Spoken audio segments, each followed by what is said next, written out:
up at night, yeah. Make all the demons quiet, yeah. We were built to thrive, yeah. I think that we've all had enough. What keeps you up at night, yeah. Make all the demons quiet, yeah. We were built to thrive, yeah. I think that we've all had enough. Yeah, I think that we've all had enough. Sick of dealing with the old plan. They know that we're calling it wrong.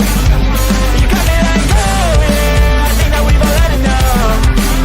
Sick of dealing with the old plan. They know that we're calling it wrong. Hey, it's too late to try to go contain it. A generation fueled by creation. We live lives on a small screen nation. We control the airwaves, no negotiation. I refuse to think we need saving. Something good will come from creation. And when we think that the world is too anxious, we'll adapt, evolve, survive, and save it. What keeps you up at night, yeah. Make all the demons quiet, yeah. We were built to thrive, yeah. I think that we've all had enough. What keeps you up at night, yeah. Make all the demons quiet, yeah. We were built to thrive, yeah. I think that we've all had enough. Yeah, I think that we've all had enough. Sick of dealing with the old plan. They know that we're calling it wrong. You got me like, oh yeah, I think that we've all had enough. Sick of dealing with the old plan. They know that we're calling it wrong. Hey, oh yeah, I think that we've all had enough. Sick of dealing with the old plan. They know that we're calling it wrong. You got me like, oh yeah, I think that we've all had enough. Sick of dealing with the old plan. They know that we're calling it wrong. Birds flying high, you know how I feel. Sun in the sky, you know how I feel. Breeze drifting on by, you know how I feel.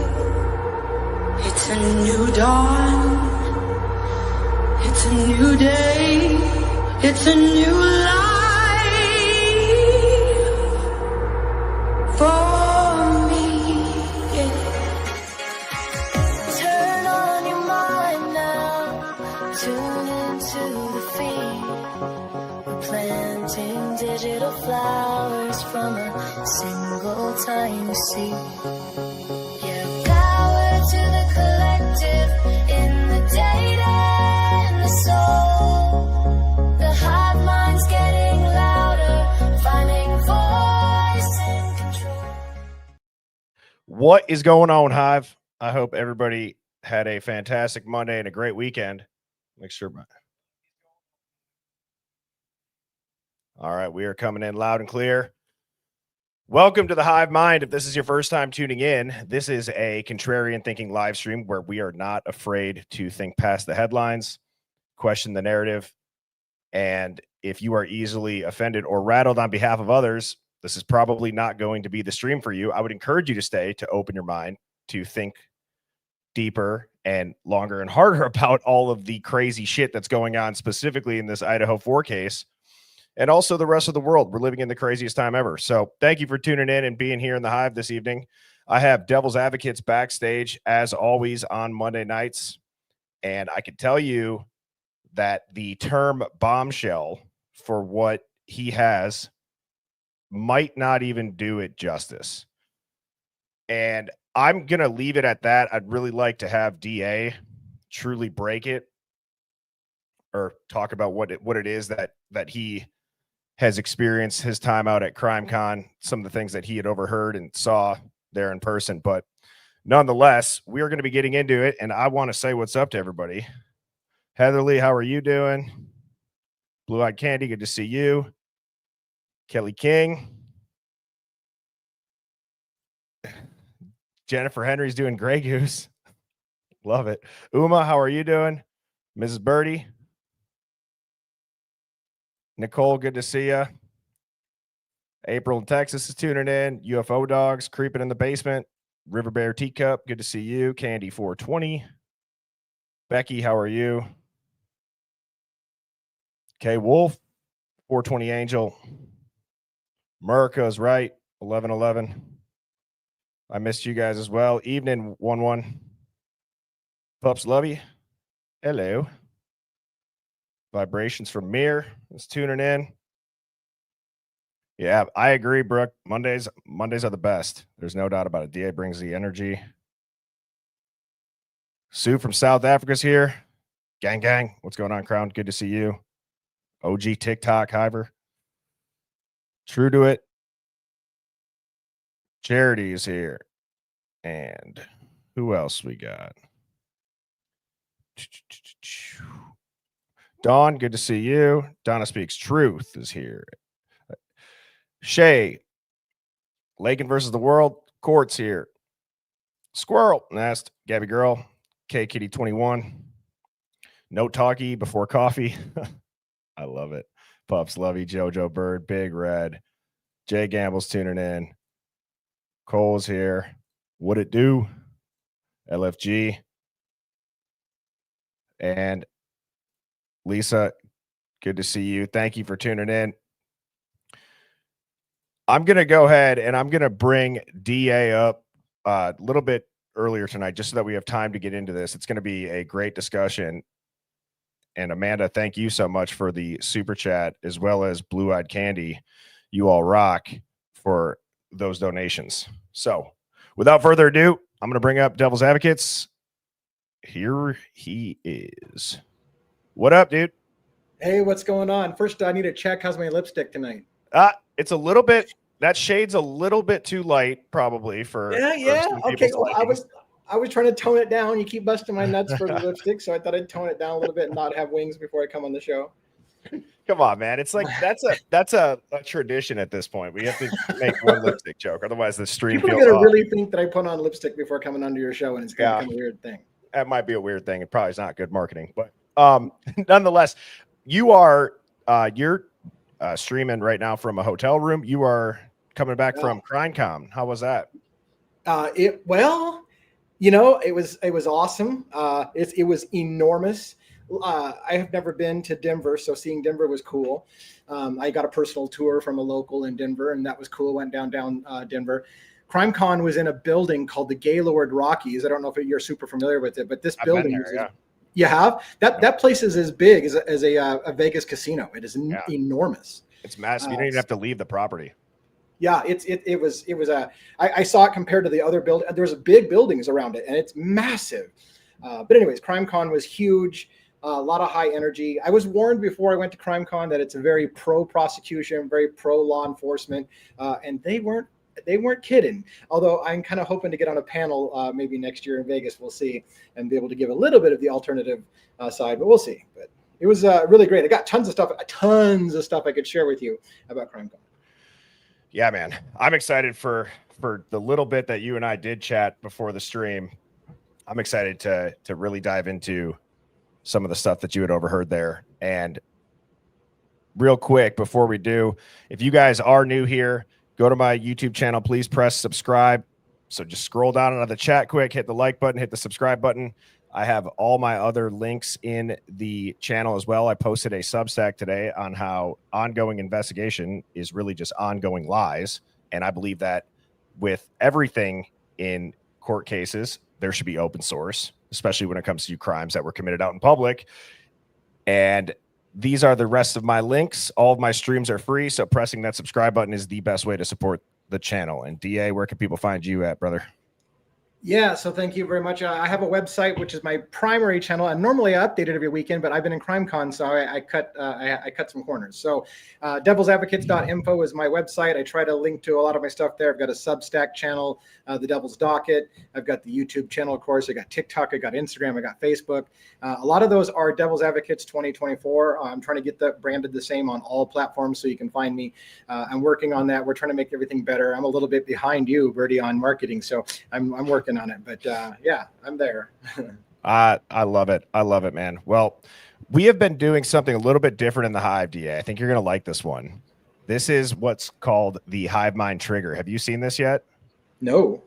So rather than just doing a Discord question of the day, I wanted the Hive to tune in and be like, kept on their toes. Like, what has Bertie got for us tonight? So I've been doing a variety of different things to kind of start to get the chat involved. As you all know, the Hive Mind one of the, if not the strength of the Hive is the chat. And so getting the chat involved early and often is what I want to do. And this is a fun way to do that. I have a spin wheel that's going to spin around whatever number it lands on is the question that the chat has to answer. Now, this isn't going to be like meatspin.com or anything, right? You have been watching for 27 spins. I got caught on that earlier. Dude, do you know this is a real story about meatspin.com, unfortunately for me. No, I don't know the history. Yeah. My little brother ruined my MacBook from something that was like that. Like the second that the screen opened up, you saw exactly what it sounds like. Okay. Dude, so I'm in college. I have to show my mom this because I had gotten that MacBook as a high school graduation gift. So like, you know, when you get your first laptop or like a MacBook, it's like, that's a prized possession. You take that shit with you everywhere. Yeah. I was furious. And it was just some sort of like virus or whatever site it was that he did. And he's like admitting it, but I don't want to go into Best Buy. Like my dad doesn't want to go into Best Buy. Nobody wants to go in there. So my mom, like, bless her heart, she's like, I'll just do it. So I could see her like in the back area by the tech guy, like open the laptop quick and like show him what the problem is. And then like shuts it. You know, I'm not going to do it. I don't think, but I have some really embarrassing stories about laptops and passwords that shouldn't be shared, but had to be shared and things like that. So I've got my own woes, kind of like yours, where you're like, I don't want to have to show this screen right now. But, you know. Well, now you have to tell us. Well, no, I actually can't tell that one. I don't think I have the nerve. I've got a lot of nerve. I've told some doozies on here, but I don't think I have the nerve to tell that story. Yes, exactly. Well, so the questions that we got today are: what's the wildest lie you've ever told as an adult? What's your hometown's darkest secret? What's the dumbest hill you'll die on? What's the pettiest thing you've ever done to win an argument? And I'm going to go ahead and we will spin the wheel here. Nice. Look at this. Look at you. Ooh, this should be an interesting one. What is your hometown's darkest secret? Ooh. Obviously, nobody. Are we waiting for the Hive to answer that? Or are we? No, you can answer it. I'm going to start putting some up on the screen. Okay, I'm going to think about that. What's my hometown's darkest secret? Oh, I do know what the yeah. One says Rex Huberman or Rex. So I'm assuming one's out in the Long Island area. Long Island, yeah, Long Island from Kelly said Tiggle Bitties. Tiggle bit. Oh my God, we can't start with Tiggle Bitties. I just got started, and by the way, CrimeCon was loaded. Anyways. Oh Jesus. I mean, first of all, true crimers are 75% women. It was a good show. Wow. It was a good show. I mean, that's pretty crazy. I mean, there's some crazy ones in here that I've already seen. Like I've seen, tomato patch murder. Latitude says cow tipping. Must be Midwest, I'm guessing. Do you have one of the darkest things? Yeah, but it's not exciting. I grew up in the Tri-Cities, and we're famous for helping build the bombs that bombed Hiroshima and Nagasaki, and it was all secret, and we kicked a bunch of people off the land that were there homesteading and just forced them to leave and forced them off their property to take over so we can build the bomb. So that's kind of our dark secret, although it's not a secret for history buffs, but we had a major part in that war, so. Man. That's crazy. That's crazy too. And Luna just said town cop was involved in murdering his wife and her boyfriend. Everyone knows, but he covered it up. Wow. We should get him on the show. Wild. Yeah, I don't know. So one that happened in my hometown, I'm speculating on this. I've never proven it, but I just remember this girl that I had gone to high school with. Her brother was found on the tracks after getting hit by a train, and it was. Oh. It was so out of like character and so out of left field for him. And like the toxicology made no sense. And there was minimal investigation. And I remember her saying like, she's like, somebody like murdered him. Somebody murdered him. He did not commit suicide. He did not do this, which I have always thought that about like the train track type suicides. Like that is a way to just completely like carnage the body, make it way harder to have somebody figure it out. And it's very easy to say, oh, you were a drunk high school kid and you stumbled onto the tracks and you know, so that's probably the darkest one that I think. It's not been like confirmed obviously, but I mean, we had last week, DA, We had, Yeah. what's the wildest nickname you've ever had? Yeah.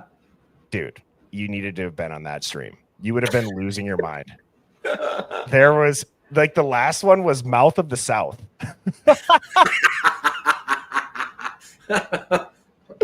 So, anyways, I digress. I digress. Well, let's get in. I got two quick Hive Mind finds, DA, and then the first one is from Squeeze. Interesting if this camera actually exists, as there is no documents that mention it. It does kind of look like a camera. I've always wondered in general about how common Ring doorbell cameras are on properties, and just most properties now, even if you're the tenant and you rent, I feel like you can have one on the outside of your door, and it's very normalized, even if you're not a homeowner. You know what I'm saying? Right. Yeah. So does anybody know about this one? Have you heard of like the 712 camera? No. That's why I come to your channel to get educated. Thank you. Appreciate that. but that is interesting. I mean, I don't know if that is one. I don't know if Squeeze confirmed that is a camera, or if he was just rather trying to get people's thoughts on, does that look like one? And when you zoom in any further than this, it kind of just goes to hell with the photo. But I'm making somebody nauseous with my rocking back and forth. I usually don't stand, and I'm all pacing, and they're like, "Stop rocking!" All right, I'll work on that. Sorry, I can't do it. You're good, brother. You're good. You can move around. And then this was just wild. So this is, I'll say it was like a collab of a Hive Mind find. This was in our Discord thread.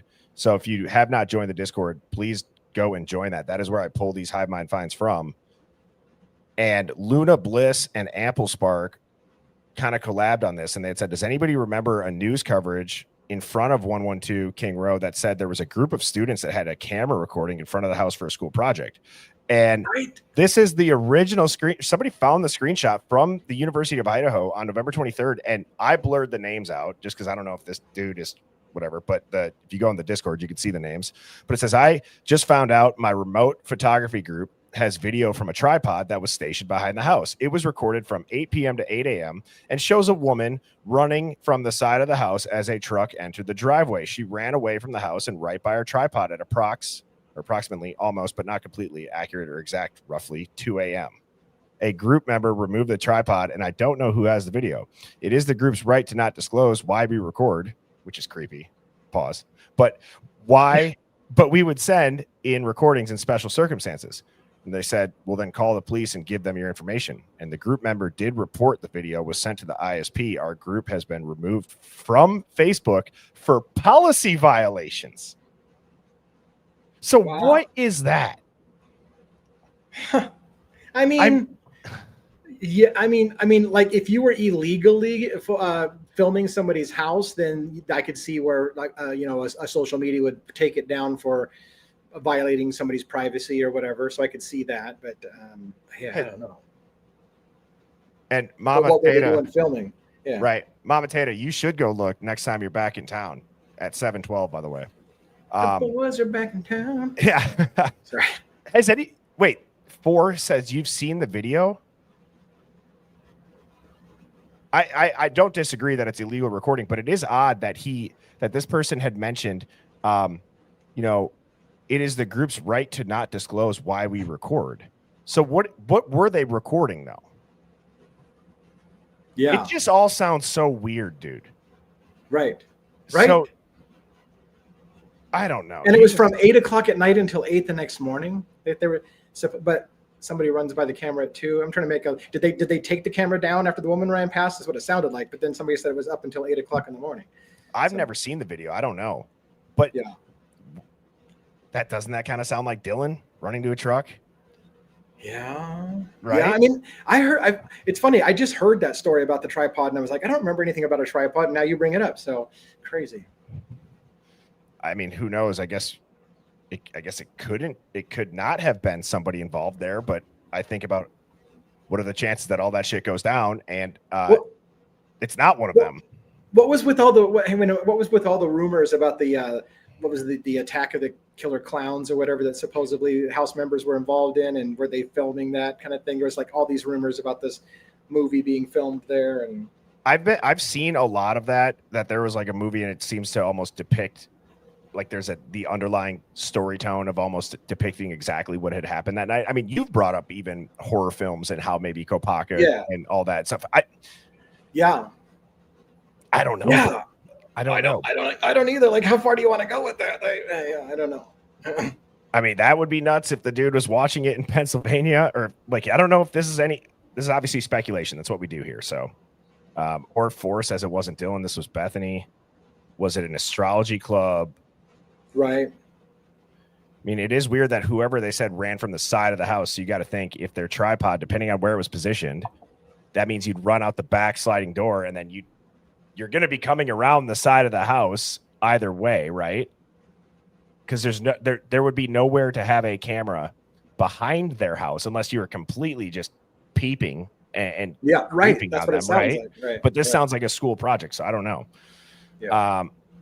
Nonetheless, thank you to everybody who did submit a Hive Mind file. I only did a couple of quick ones tonight because this is what I want to get into this evening, Hive. And I'm calling it the marketing of murder. Full transparency.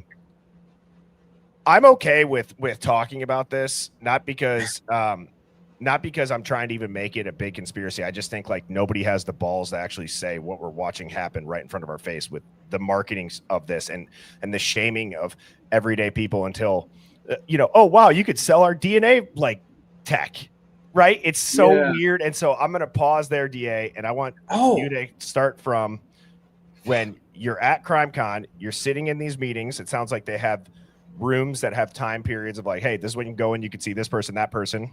For those that don't know what CrimeCon is, it's a convention. And why don't we start there? Yeah. So CrimeCon's got thousands of people that are there. They have sessions going for 3 straight days. Every hour there's a new session. There's usually multiple sessions going on. So you have to pick whether you want to be in the grand ballroom for the feature, whatever the feature is of that particular hour, or whether you're in one of the breakout rooms with something small like, well, Nancy Grace. I don't think Nancy Grace got the ballroom. She got a breakout room, thank goodness. But, which is surprising. Yeah, well, maybe I don't know. If it's pro prosecution, if it's people that are not like. I mean, to be fair, she was on the main screen in the ballroom. Like every time that we were waiting for another presentation to start, Nancy Grace would come up and give us a little speech about CrimeCon. But I don't think she had the ballroom for her presentations. Anyways, they had a meet and greet with her. Yeah. Did you have the clown horn to like just quick do it? Like I don't have the balls for that, but I will tell you. So we all got. If you don't have a lot of money, you get a CrimeCon badge like this. I don't know if you can see it very well. That's my standard issue. They have VIP badges. They have platinum badges. It is expensive to go to CrimeCon, in my opinion, but I did get some swag, right? So I got this cool bag. Got all kinds of cool stuff, including a sheep on this one. So I guess you have to be a sheep to be at CrimeCon. My favorite, though, I think, was this. I'm thinking about putting this on my hat. Oh, no. No. You don't. What do you think? I mean, it looks pretty slick, doesn't it? Don't you think? Yeah, it just seems like maybe somebody got to you, bought and paid for you now. I hadn't figured out that CrimeCon this year, and I don't, obviously it's not the same every year, but I didn't find out that CrimeCon this year seems to be a promotional vehicle for Othram Labs. It was absolutely disgusting, and I met some fantastic people there. One guy and I were in a meeting, and I'll get more into detail because this is some of those bombshells I told you that I got from that thing. But we were sitting there, and the guy texted me in the middle of the day. He goes, "What the hell? This is like a promotion for Othram Labs." And the entire session was there. I can't tell you how many different sessions name dropped Othram Labs. I can't tell you how many times the crowd cheered whenever Brian Koberger's. They had little sizzle reels between things, and they would flash different criminals on screen. They had Luigi Mangione, and once in a while you'd hear a little gasp from a female in the audience when Mangione was shown on screen. But when Koberger came up, people would cheer for his conviction. Everybody that gave some kind of presentation, it seemed like, slipped in an ode to "Thank God we got Koberger," and they'd give him cheers. It just was a regular thing all the entire time, including the moment when a prosecutor was giving a very good speech. Loved the guy. He was really, really good. And he was talking about a conviction he got on a serial killer, but they didn't get the death penalty. And he said something. He just said, and by the way, he's in the middle of his own case talking about this big, long thing. And he says, and by the way, the one thing I got to say is I'm super disappointed in the prosecution in Idaho because they failed. They should have killed that guy. And I was just like, wow, like, and people cheered and clapped and a round of ovation. It was just, it was a thing. So nobody had any love, for any of that kind of talk about presumption of innocence or anything like that. God. It was a little creepy in that regards. I mean, and it is what it is, right? I mean, this feels less and less like, in general, with Idaho 4, you're saying obviously that got a ton of emotional strings still being pulled clearly at this giant, what seems less and less like a criminal case, and it's just a fucking marketing rollout at this point. That's what it is. Like, that's what this is. It's a marketing rollout for Othram Labs, and I will dive into after what you say. I'm just going to show some things on their site that should make you go and then you're going to listen to what DA says that he watched and witnessed firsthand. You're going to go, hold on, pump the brakes. We are now talking about something that is no longer a misstep. This seems like I said, it's too perfectly coordinated almost. So, anyways, some stuff here? No, I thought you're gonna wait a little bit. All right. Well, I was just gonna say, it's up to you. Oh yeah. I don't know if you guys haven't seen this interview of Stacey Chapin. I say this like lightheartedly, but it's also, this is not necessarily directed at the family. It's directed at everybody that has said, leave the victims' families alone. Let them grieve. Give them their privacy. And it's like, so now what Othram has done is said that questioning us, you're now questioning grief, but also buy and use our DNA tag. And the contracts that were in place from Othram with the ISP prior to any of this happening and just the things that they would lean on. If you haven't seen this South Park episode, it's hilarious. It's pretty much about why am I drawing their names? Merkel and Prince, whatever. You guys know who I'm talking about. They went on a worldwide privacy tour, like, don't look at us, don't talk about us. And now I'm blanking on their names completely. On a worldwide tour, yeah. Yeah. So DA, do you think it would be helpful to play this video in full? It's 6 minutes. Just to give people I don't, as long as you don't get a community guidelines violation. I mean, yeah. No, I'm good. I'm not going to play the Prince Harry. Thank you. That's what I was thinking. All right. So here we go. I'm going to just play this, give you guys a little bit of an insight. And then DA, I want you to just go in on everything that you had talked about. All right. Yeah. Okay. Here we go. I'm going to put this full screen. That could help someone heal. That could help someone feel safe or secure, and to not be able to give it to them is difficult. Everyone that worked this case, all the family members that were involved, none of us could speak to the media. Yeah. You know that more than anyone. Right. And so everyone's speaking, everyone out there giving interviews was speculating with no knowledge, with very little information what was going on. And they painted the wrong picture. And finally, we have our voices back. Yeah, right. And we're excited to tell the story. We met. Right there, though. What was wrong in the picture that anybody painted on a mainstream media that still is not holding true to the narrative as to what they said happened? Well, what's funny is I thought for a second, this is the same thing they said there, but this is actually a clip from Crime Bomb, right? Because that's exactly what they said. So yeah, exactly. At first I was thinking you were playing a different clip, and I'm like, man, they just repeated the same thing. No, that is what they were saying. Yeah, and and I took away from that they were shaming. They were shaming the alt community. We just had to sit back and let all these SOBs run with crazy narratives because they wouldn't let us talk. Like it was somehow our fault for talking during the suppression. Yeah. Yes, exactly. So there's like 3-4 minutes left here. By chance, and I had some knowledge throughout our case of what the Middlemans were doing, and I relied on that. Jim and I relied on that in our darkest moments. I didn't know anything, that I wasn't supposed to know, but it was a blessing. And victims' families should have the right to that information if they're going through the same thing we are. I mean, inevitably, there's going to be families that are in the same position we are. Yeah, I guess there would have been a lot more certainty had it been explained. It's definitive information. There was so much, so much speculation. There still is. It's shocking to me. So pause for a moment, because I do want to clarify that you panning out with Brian Enton that was a side interview. So they did repeat the same things from the main stage in front of thousands of people. Gotcha. But this is a side interview because as soon as I saw Enton wasn't up on stage with them. So they must have repeated and it's very scripted because I'm telling you, it's the same shit they said on the main stage. But yes. It's scientific, Yeah, there's right? no speculation. I mean, if you knew definitively that knife sheath was without a shadow of doubt, which is the case, now that it's all said and done, it would have been different going through. You would have relied on, you kind of went, okay, maybe we don't need to worry as much as we need to worry. Yeah, and there was one advanced forensic test performed. There was one profile. There was so much speculation out there about multiple profiles, incongruent information. It's There's only one lab right. that is doing this type of DNA technology that tested that DNA, and it's ours. Everyone tried to figure out why was this information not out there, what was missing, what was the missing component, and came up with a whole bunch of speculations that led to uncertainty. And that uncertainty continued to grow.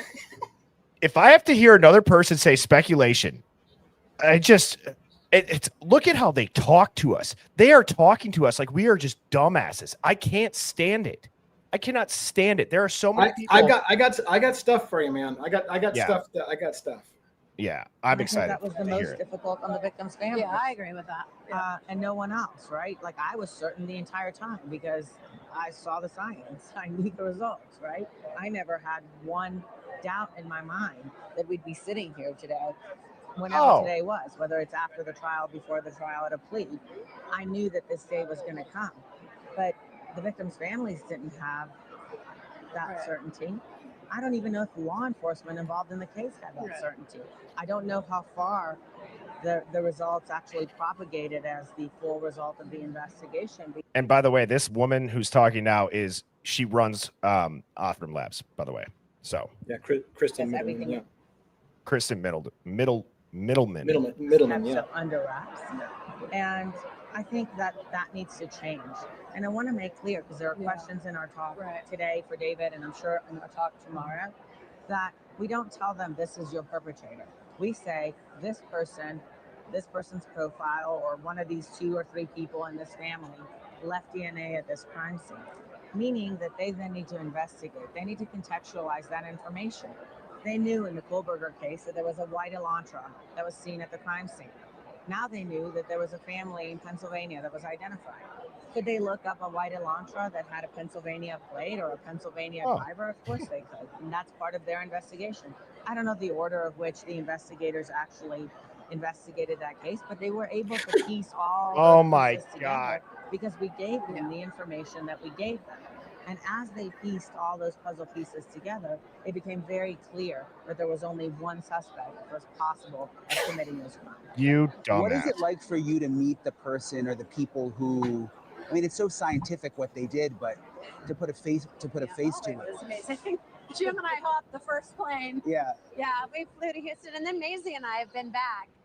I feel forever indebted to them. I have a list of people in my heart that, since November 13th, that what I is feel she that saying? way about, and they're on the list. I mean, thank God that they developed something that helped our case. Thank you for watching. God damn. I will put context behind this, and it'll make you should probably get, like, if you're an adult, you should probably grab a diaper because you might piss yourself a little bit if I lay this out fully, but it's bad. Before I want to get to those 2 individuals, Stacey Chapin and Kristen Middleton, and what happened when they were on stage, because again, I met a great individual, a guy like myself, and we had just met. We would exchange phone numbers, and he was texting me in the middle. He's like, "Oh my God, what the fuck's just happening here?" Like, when I got done, I'm going to tease something we're going to get to in a bit. When I got done, I said, I could not have heard what I just heard. She didn't just say this, this, and this. And he's like, yeah, she fucking said that. I'm like, that's not, somebody's lying here.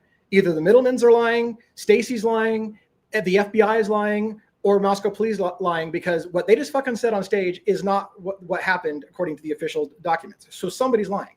And he's like, 100%. And I was like, well, and then I tried. I was doing mental gymnastics to go, okay, how can what she say actually be true? I'll break it down for us in a little bit here, but let me go on to tell you a little bit about some of the CrimeCon Othram love affair before I get to what happened with Stacy on stage. So again, we had John Benet Ramsey case, right? So we had John Ramsey on there talking about the unsolved, unknown murder of little John Benet Ramsey and how long it's been. And he drops a bombshell on the audience that there was a garrote found with a wooden handle and a rope, and there were splinters that were literally found in John Benet's body from that wooden garrote. And to this day, no one has tested the DNA on the garrote. How? And there was a gasp in the audience, like, how can you not have tested the DNA? Guess what? Othram Labs is going to test the DNA, and we're going to get the killer. And they hinted several times, hold your hats, folks. Othram Labs is going to finally solve the John Benet Ramsey case of 30 years or whatever. And it was just, I was like, what the fuck's going on here? And when Othram Labs got on, a ringer from the audience said, hey, are you guys going to work with John Ramsey and get an answer to John Benet Ramsey? And they're like, well, we can't say much, but yes. And everyone's like, yeah. It was like, I was like, wow. Like, that was one example. The vendor floor at the CrimeCon where all these vendors have, the center of the vendor floor was all Othram Labs, humongous centerpiece in the entire place. There was inappropriate times, like at the close of CrimeCon, I was there for a session called How to Sell True Crime to TV stations like Netflix and whatever, and the producer of CSI is on. Are you laughing about a comment in the chat? No, I coughed. Sorry. Oh, okay. So the producer, is coming on, and he basically says, "Hey, how you guys enjoying CrimeCon? Did you have a good time this weekend? Yeah. How great is it that you get to bump elbows with Othram Labs?" And I'm like, what the fuck does that have to do with anything right now? How is this entire CrimeCon about selling Othram Labs? It was the craziest thing. And again, that's what the guy was sitting with. He said, this is just this whole thing is a promotional vehicle for Othram Labs. Now, let me do caveat.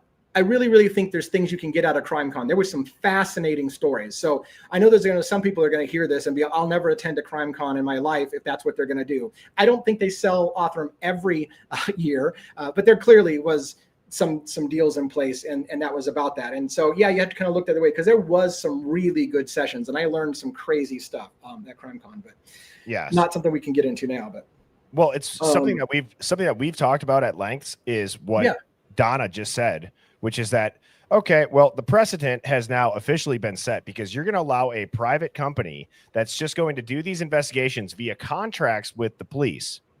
And if you look at this feedback loop that I've typed out at the top of the screen, okay, now you have the victim's family member who is the face of the company. That means that the company's credibility is reinforced by the conviction, and the company is profiting off of conviction. So now, you had made a really good point backstage about tying this to plea deals. And why do you think that this is what they're pushing for? Because rather than go to trial and have any of this ever be exposed, the amount of plea deals that we are about to see with this type of DNA, because people don't know how to defend against it, we just watched this get put out into the entire world news in everybody's face that they know about it. Othram is sponsoring CrimeCon. They are the hottest DNA tech in the world right now, booming. What do we do when you go to a trial now and your case gets railroaded like this? Yeah, and I got to say, along that lines, one of the things that Kristen Middleman said when she did her Othram thing that I'm going to talk about that really kind of freaked me out was, because if you're a conspiracy theorist, you can't freak out with the wording she used. Othram Labs was basically created to solve cold cases. However, they wanted to have a real-time scenario in which they solved a crime that was happening now. And this was a great test for them, to test catching somebody in real time instead of just going back and catching something on cold case. And I was like, motherfucker, like you're literally setting the precedent that we are now going to catch people in the act, like we're going to catch them like moments after they committed it with this great new technology. If you just fund us big enough, we'll catch criminals this within hours of them committing the crimes because we have this great technology. And I was like, we are on a bad slippery slope at the moment. We're on a terrible slippery slope. And look at their recent article. This screen grab came from just a few hours ago before the stream. Oh, the algorithmic era of policing will scale justice for everyone everywhere. Oh, and they use an AI to every part of the investigation, helping agencies organize all the evidence, connect critical details, and you're going to use our DNA for it. Almost like it's an extension of Palantir, but they're doing it with DNA as the face of this company rather than just predictive policing doing it. They're going to do it with cold cases. See, we're taking down murders, but it's the same overstep and overreach on the rights at the basis of it. It's the same common denominator, guys. Right. And to go to your, the comment that we said, I've been saying recently, 93 to 95% of all cases plea and don't go to trial. 95% of cases go to a plea and don't go to trial, because I feel we are getting to the point where law enforcement is increasingly violating our civil liberties, but then stacking the deck saying there's no way you can get away with this. We know you did it. We have overwhelming evidence. If you almost like, we'll baffle the jury with bullshit. You can't win this case, but if you take a plea, it'll go easier on you. And they don't want to have to show their work. I think that happened in Idaho 4. They violated constitutional rights. They violated citizens' rights. They spied on Americans illegally, and they didn't want to have to admit that in a court of law. So what they do, they put enormous pressure on to get a plea deal, and then they never have to show their work, and they can do this over and over again. They can do it over and over again. Exactly. And so look at what's on screen here. Like, this is the weirder part. This has come together so perfectly, DA. So perfectly. The timing of all of this. And now you have a victim's family tied to that brand. So they are essentially immune against any critique. The emotional weight of Stacey Chapin as their spokesperson shields the company from any technical skepticism. I think that it is a marketing rollout off of murder. Everything that they were just saying in that interview of people just speculated. Like, you just ended all of that for anything against what convicted Brian Kohberger, because now you have the mother, Stacey, giving talks for you and probably will end up being a paid spokesperson. I don't know, obviously, but I would guess, just from being around other industries where when you go to conventions and you see people speaking on behalf of a company, 9 times out of 10, they're paid spokespersons for that event. I would bet enormous money. It's without doubt. The Chapins are the paid spokesman and face of Othram Labs now. They have been paid for what they're doing. I need to get to it. When they got up on stage together for the session titled "How Idaho 4 Case Was Solved," featuring Othram Labs, which I immediately said, how the fuck did Othram Labs solve this case? Because I want to break down for you what I believe the narrative was. Idaho State Forensic Lab got the DNA sample. They developed an STR profile off of it and put it into CODIS and couldn't get a hit. Then they delivered it over to Othram Labs, and Othram Labs developed it to 4 brothers, not Brian Kohberger, not related to Brian Kohberger, really. No direct connection, no family tie. The names weren't Kohberger. Those brothers weren't Kohberger. I think I have a new theory about who those 4 brothers are, which we'll get to in a little bit. That's part of the bombshell. But they didn't develop to Brian Kohberger.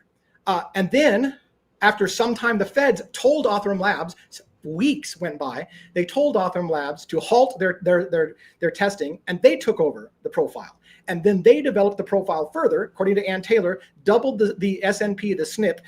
They doubled the SNP in size. Ann Taylor says, we don't know how it doubled in size. You won't show us the work. They protected it under law enforcement secrets and wouldn't show Ann Taylor how they doubled it, even though when you were, as a person on trial, you have a right to know the evidence against you. You have a right to see how they got the evidence against you. You have the right to see how they developed that profile. They said, nope, law enforcement secrets. We don't have to tell you how we developed the profile. Just trust us. It was good, solid police work. Then they backed off that and said, hey, we don't intend to use the DNA anyways. We've got enough circumstantial evidence. We don't have to show your work, because they violated the law. They know they violated the law, and they never intended to show it at court because they would be in deep shit. I think that's why we got a plea deal, because they didn't want to have to show their receipts. I know I'm getting kind of ahead of myself. So but the point being is that keep that in mind when you hear what I'm going to tell you. So Stacy Chapin gets up on stage with Kristen Middleman, huge round of applause, and she says something to the effect of, I think there's going to be big things in the future for us. We're going to have a partnership. We're going to have big things in the future. And I immediately went, here we fucking go. The Chapins are the face of Othram Labs. And sure enough, they start to tell a story. Kristen Middleman says this. Now, everything I just told you, hopefully is a primer. Kristen Middleman said this. By the way, we had to shut our mouth. They wouldn't let us talk because of the gag order, but we had Brian Koberger 5 days after getting the DNA. And I looked at the guy next to me and I go, did they just fucking say that? And there was a round of applause. Oh, yeah, you had Brian Koberger 5 fucking days after you had the profile? Bullshit. Unless somebody's fucking lying to us. Because again, the state had it for over 5 days. When Othram Labs got to it, they worked over the weekend, and in 48 hours, they developed an SNP, which was 4 brothers and not Brian Koberger. The FBI took over after that for weeks before they got Brian Koberger. And she just told the audience, when we got the DNA sample, we had Brian Koberger in 5 days. How? Okay. Well, I'm like, okay, what did I fucking hear wrong? So then there's another story they got told. Get this. So they're telling a story about the first time that Kristen Middleman met Stacy, and they didn't know that they were going to be in the same place at the same time. Stacy, this was sometime, I believe, around Thanksgiving. Brian Koberger had not been arrested yet, had not been identified. So Stacy's at some kind of meeting for parents of murdered children. And people are going around, and I think she said that John Bonet family might have been there, and she was thinking, she was just like, what am I doing in this place? And then it got to her, and she had to tell her story about Ethan. And she says, to my surprise, and Kristen cuts away for a second. So yeah, and by the way, when I heard this woman telling her story, I was like, oh, we're working on that case. So Stacy's telling the story about Ethan, and she says, all of a sudden this woman comes up, and I'm in tears, I'm bawling, I can barely hold it together. And I get this big hug from this stranger, and she leans in close and she says, don't worry, we already got him. And that was before he had been identified. So afterwards I said to the guy next to me, did she just fucking say she told Stacy Chapin that they knew who BK was before they had identified him? Oh yeah, that's what she hinted. We already have him. She's hinted all in several words. We already had him, just like she said at the very beginning. We had Brian Koberger in 5 days. So somebody's lying. Now there's a scenario you could say, maybe Othram Labs made a mistake and they went to that database that we all know is a problem, going to a public database that they shouldn't have gone to if it's a law enforcement thing. Othram Labs probably has a habit of using Ancestry.com and the databases that law enforcement's not supposed to use. So law enforcement had turned over, by the way, there's a really interesting story about how they got that DNA. I maybe want to tell you, but the point being is that, maybe they made a mistake and they were under a law enforcement contract and they fucked up and they're like, shit, you can't do that. That's against the law. We have to cover it. So then the feds took over the case so they could hide the fact that Othram had already violated the law. So there's a part of me that thinks that maybe it is true. Maybe Othram did get Brian Koberger in 5 days, and then they were an oh shit because they broke the law and the feds took over to hide it. Right? I mean, because if it was, that is what I'm trying to also figure out, DA. There was moments in the sentencing, Steve G made comments on having that DNA immediately as well, if you remember. Yeah. Do you remember that? He also had said this. So now it's like, hold on. In what world would that ever be allowed to be communicated from the lady that runs the company directly to a victim's parent when the law enforcement has not arrested this man yet? And if that is the truth and the FBI does take over, does that not at least justify, hey, like, we're going to get some sort of warrant on some other thing, whatever it is, and whether they couldn't get the warrant because they didn't have probable cause, because the probable cause was eroded because of the way that they got the DNA, wow, they would probably seal that and say, we can't tell you how we got it, wouldn't they? Wouldn't that be a very logical bridge building exercise for everybody right there to wrap your heads around the fact, like, oh, the lady that runs the company told the victim's mother that they already got him. Yeah, and I want to address Annie Ruler, by the way, up here. You've got a comment on my feed, but I think you see it. Annie Ruler says the DNA sample was huge, according to Othram. I got a theory about what happened in this case, and I'm going to get to it in the kind of conspiracy side of this. We now know, and I heard Pavarotti do a big talk on this recently, right? That in some of the newer documents that came out from Idaho, we know that there was more DNA on the knife sheath than the single source speck of DNA on the snap. We now also know for sure that there was a mixed DNA sample of blood on the strap of that knife sheath as well. I believe there's a strong possibility they got to the four brothers through the mixed DNA on the back of the strap, not the single source DNA on the button snap. And I'll explain to you in a little bit how I think they got there. So I think they're hiding. They're playing shell games with what they tested and what they got. I think they're lying to everybody in America, and the sheeple are just going to fucking cheer and applaud them for great goddamn detective work. And we're all being lied to about how it really happened, and they don't give a shit about our constitutional rights. Some of you, I know you're thinking, well, if he's a killer, fuck his constitutional rights. Well, you should care about constitutional rights because they're going to do this to people who are innocent. And in this case, it may be that case as well. Like, don't get me wrong. There's still a very possible scenario in which Bryan Kohberger didn't have anything to do with this. And I'll get to that in a little bit. Well, but go ahead. I just wanted to ask you a question.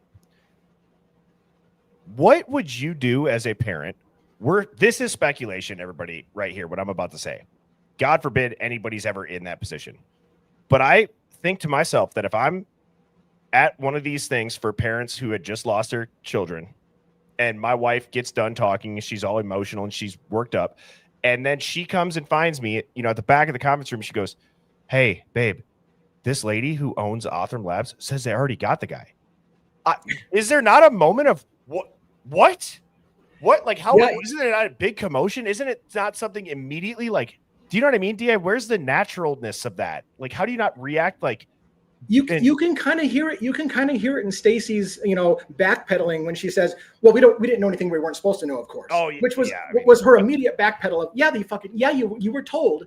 You and the Gonzalez family and several families were told things by law enforcement. Hey, chill. We got this guy already. We're not doing it legally, but we got him already. So just don't talk. You're under gag order. Keep your mouth shut. But I want to give you some peace and assurance of mind that we've got him. So just let us play this out.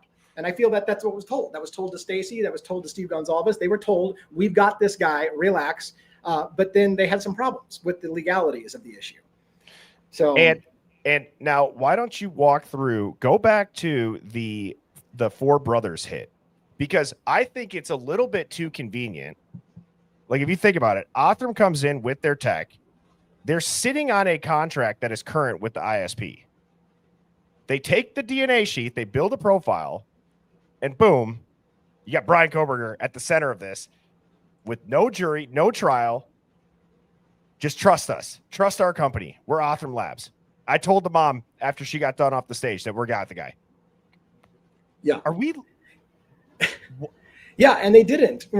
Again, we will get to it, and I'll try to be fast. I realize we're going long tonight, but we will get to the Four Brothers because I think it's important. I did want to tell a quick story that I thought was kind of interesting, just from a how things work perspective. Othram Labs was contacted by law enforcement. It wasn't clear whether it was Moscow or it was the feds, but they were contacted early on after Idaho couldn't develop the hit in CODIS. And they went to Othram Labs and they said, "We got a phone call. We're this lab that's trying to get on the cutting edge of technology. We got a phone call from law enforcement." And they said, "How quickly can you get us a full profile?" And they talked it over real quick. And the owner, David Middleman, said, "We can get him a profile in 48 hours. And they said, "Thanks. You may or may not hear from us." Then the feds the law enforcement and I think the feds walked into their building a couple days later without letting them know they're on their way with the sample and said, "Show us your place right now and prove that you can do this. And after we feel good about it, if we feel good about it, we'll leave the sample with you and you got 48 hours to develop it." Now, here's the thing that was funny about that story. This happened on November 22nd, which is important for the timeline that I want to lay out for you. This happened on November 22nd. She bragged about how dedicated the employees are of Othram Labs because they all just volunteered to stay working through Thanksgiving to make sure that profile was done. And I'm like, well, of course you fucking did. Your entire company is going to be enormous because of this one case itself. Oh, they were so self-sacrificing. They decided this is what kind of great people we've got working at Othram. They took one for the team. And I'm like, anyone in their right mind would be, you're not fucking going to Thanksgiving this year. You're fucking developing that profile because this is going to be the make or break moment of our company. That is textbook PR strategy. Textbook. Right. And then you look at what they just put the bow on it with being Ethan's mom. That is a textbook PR strategy that you just used this situation in it. Right now we're talking about murder, but you can apply it to any company. They are going to have a launch pad moment. They knew that this was it. So yes, it's over Thanksgiving break. All the employees, now they're out there touting 500 plus convictions, all with never showing proof. Like, what are we allowing to happen? Right. And you have to, like, I know good writing when I see it. There was a up right before the Thanksgiving story. Stacy's telling us about how, and it dawned on me, this is true. This murder happened November 12th. It's before Thanksgiving. It's right before Thanksgiving. And Stacy told a very emotional story about how can there be anything to be thankful for? And I'm like, wow, that's true. You're going into Thanksgiving. Families get together for Thanksgiving. What can there possibly be to be thankful for? You just lost a family member. So he tells this very touching story. She's got eyes weeping in the thing. And then we did it. We were going to solve this case for her. We stayed there. We got that case done. We worked through Thanksgiving to help this family. And I told her, we've got them already. Relax. We had them in 5 days. And I'm like, okay, that's great storytelling. But is that how it fucking happened? So what would be the legal implications if that happened? What would that mean? Because at the end of the day, it's not like the private company wasn't contracted with the ISP. They were. But my question is, why are contracts like this existing? If it is an overreach, meaning you're very obvious being Othram that you use IgG. You're very obvious. Like it's very clearly stated this is against the FBI's guidelines. So why is any state police, any law enforcement agency allowed to contract with them? Well, I mean, and all I can think of, when you go down the conspiracy road is they know that 95% of the time they're going to get a plea deal. So you can break the law here and there and just get them to plea out if you got overwhelming evidence on them, and you can strong arm them, So then let's talk through this conspiracy angle, DA. Yeah. Everything that you just said, right? We're speculating on, but let's say that happens. Then, in addition, they make Stacey Chapin their spokesperson of their company at this event. People are losing their mind. Their contracts that they're getting with other state and local police are going through the roof. Now, what are the chances, in addition to all of that, Brian Kohberger's papers are writing against what is happening to him? So we have everything that you just said with a textbook PR. Then you have nothing in Brian Kohberger's apartment that makes it look like anybody really lives there. It's the weirdest setup ever. He buys food. Yeah. Did you just freeze? Oh shit, Birdie froze. We'll wait for Birdie to get his shit back together. There we go. All right.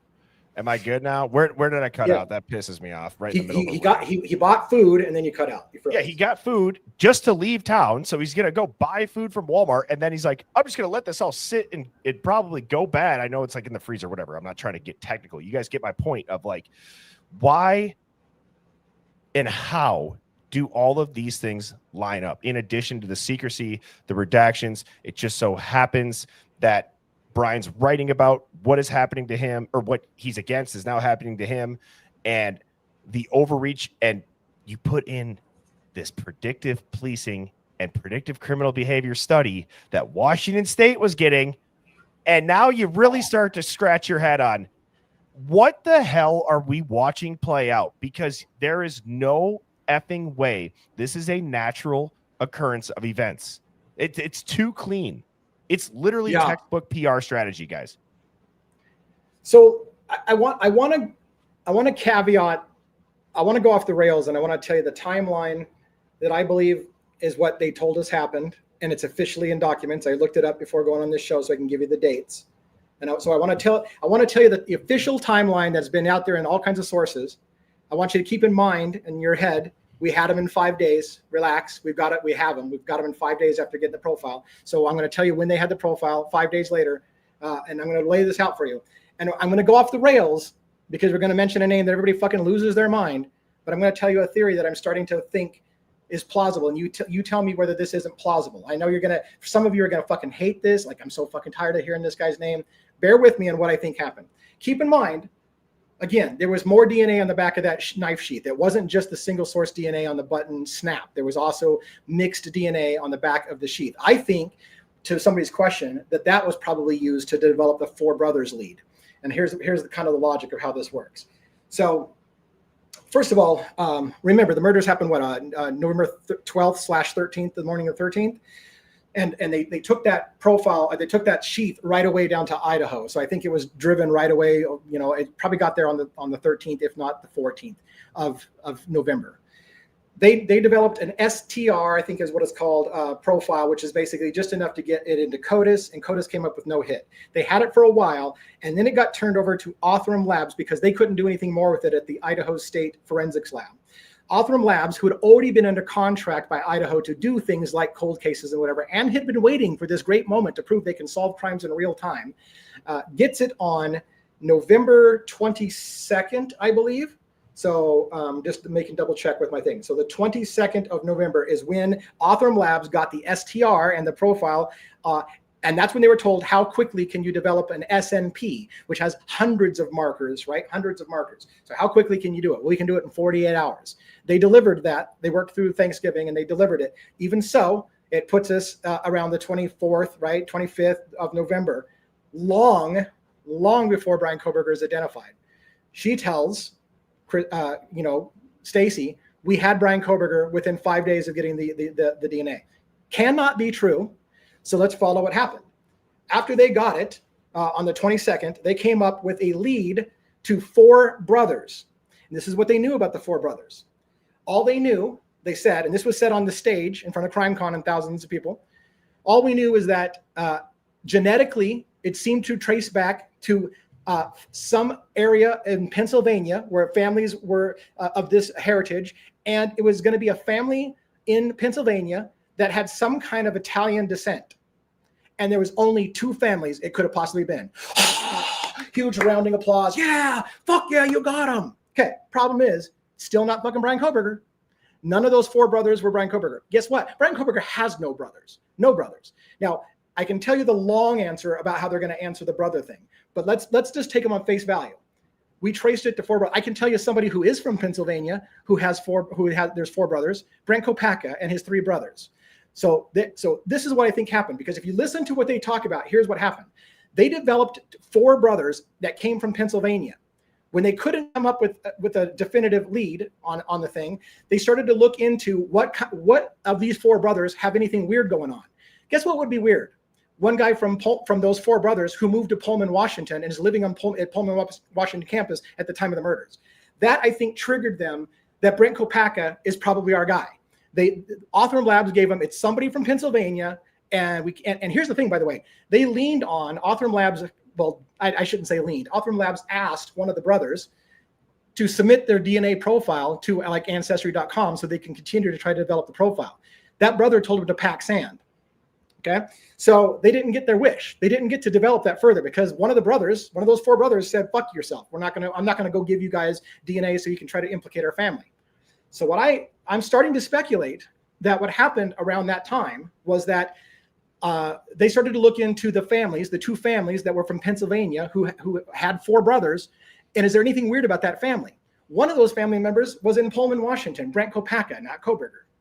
Now, the weird thing about this whole fucking thing, if you really follow the logic, and it gets kind of crazy conspiracy theory, is that I know for 100% fact that the Kopacka family comes from Pennsylvania and lives in Pennsylvania and has houses in Pennsylvania at the same time that the Kobergers are living in Pennsylvania. Those two families come from Pennsylvania, including Kopacka and Koberger. Now, there are people out there like Drip Drop from Crime Circus who have said, by the way, Brent Kopacka lived 7 miles away from where Brian Koberger was going to school. In fact, Brian Koberger may have been living in the same house with Brent Kopacka. I've never been able to prove that. I can't get Drip Drop to respond to me on how he got that information. So it may be 100% hearsay.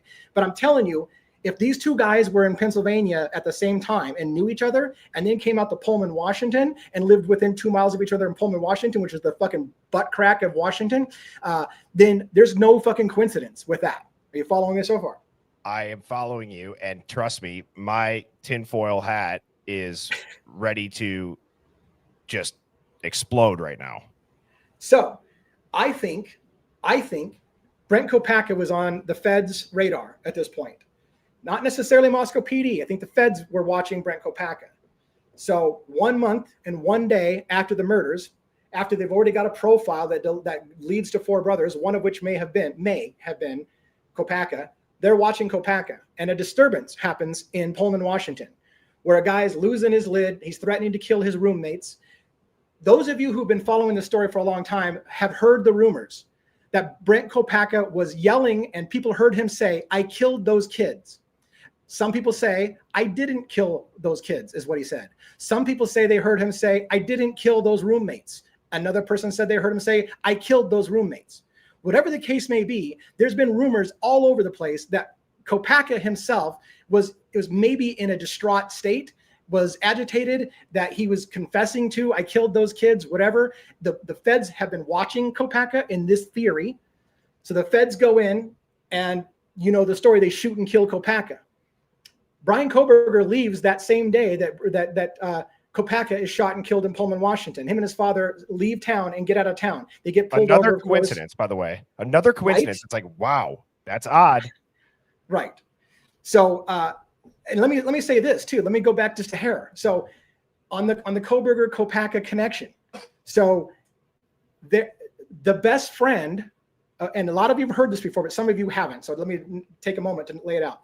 The best friend of Brent Kopaka, Darren Duncan, said on, I can't remember who the guy's show he was on, Rab's channel on YouTube. There was, and I've got the clip on my website.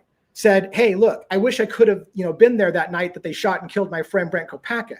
He made several comments. One, just because we're into horror films, and he's referring to himself and his group of friends, including Brent Kopaka, doesn't mean that we're bad people, that we're going to kill somebody. He had emotional problems. He had PTSD. I could have talked him off the ledge. He said a strange thing happened that night after they shot his friend.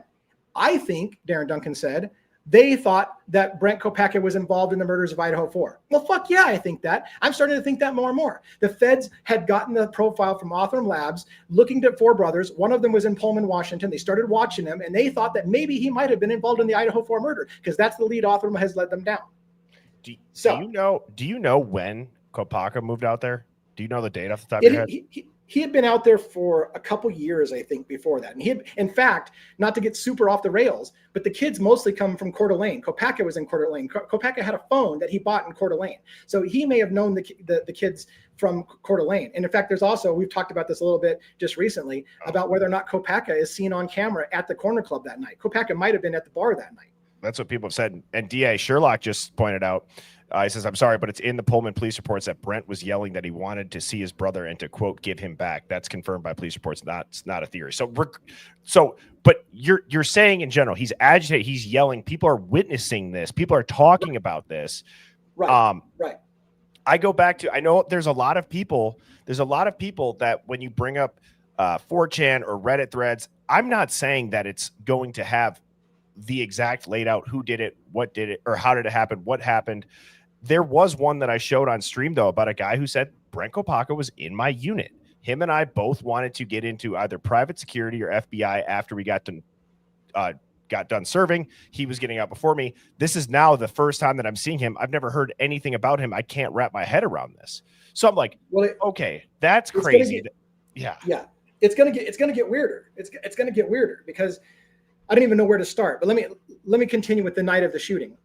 So Darren Duncan talked about when they went in, and some of you have seen the videos, right? There's some video footage of the standoff. We don't see the shooting of Brent Kopaka, but some of us have seen the footage where they open up the apartment that Kopaka is in, and there's no fucking furniture there.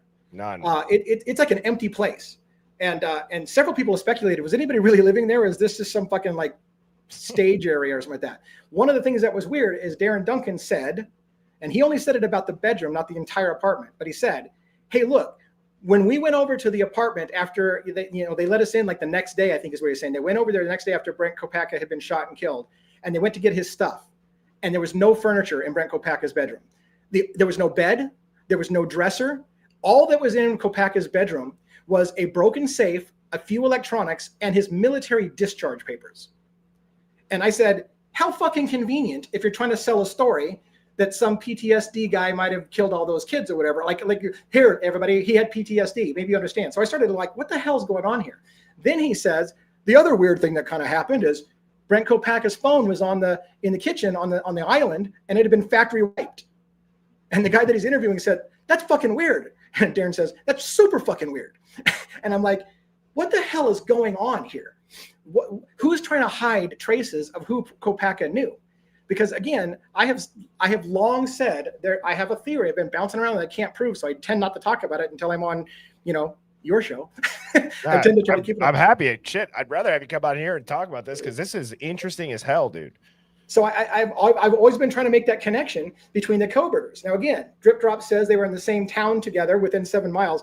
That would be almost good enough for me. You can't convince me it's a coincidence that these two guys were in the same place in the same time in Pennsylvania and then end up at the same place in the same time in fucking Pullman, Washington. I will not believe that's a coincidence, even though I've got a friend who's like, yeah, that's totally a coincidence. Like, that's fucking no coincidence. But it doesn't stop there. So then you ask, well, how would they know each other? There's some circumstantial connections between Kohberger and Kopacka. Allegedly, and maybe I've got the exact branch wrong, but I don't think so. There was articles that came out about Brian Kohberger when he was in high school and how he wanted to be an Army Ranger. Kopacka is an Army Ranger. So there's that weird connection. Also, they're into horror movies. Brent Kopacka's sister, Amanda Kohberger, starred in a horror movie, a slasher film, where they all got slaughtered because the college kids stumbled upon something they shouldn't and all got murdered. And the director of that movie, when he found out that Amanda Kohberger was the sister of Brian Kohberger, the guy that was accused of the homicides in Pullman, was like, no fucking way. How's that even happen? He was unbelievable. What are the odds of that shit? So then you have to ask yourself, did these guys all know each other? Did they come from Pennsylvania? Were they horror film fans? And again, did Othram Labs develop the four brothers that could have been, and again, they've got an argument for why it's not those four brothers, but it could have been Brent Kopacka, Ethan Kopacka, Aaron Kopacka, and I got the four names. The four brothers, they have very similar names except for Brent and I was trying to, but it doesn't matter. That was the four brothers. And I'm like, what if that was the four brothers? And again, there's a document that says when they couldn't get to Kohberger from that family, they sidestepped. Well, who's near them? So again, if they got to Kopacka, then they look for friends of Kopacka. And now you've got another guy who's friends of Kopacka who comes from Pennsylvania and comes out to Pullman. Why wouldn't they zero in on Kohberger next? Yes. And and then you also go into, there is plenty of reasonable doubt that what they deemed suspect vehicle 1 that night was the off-duty undercover Ford Fusion police car, right? There's so much more than enough for when you learn about the Delta and the body cam being off. I just would ask you this, DA. Is anybody else seeing a fucking pattern here? Is anybody seeing a pattern? You know what I mean? It's always moving the goalposts. Like, don't look here. Don't even forget to, I will, this is a hill that I would die on. I swear to God, the judge was, if not said it very like half-assed, but I swear the judge had said Brent Kopacka.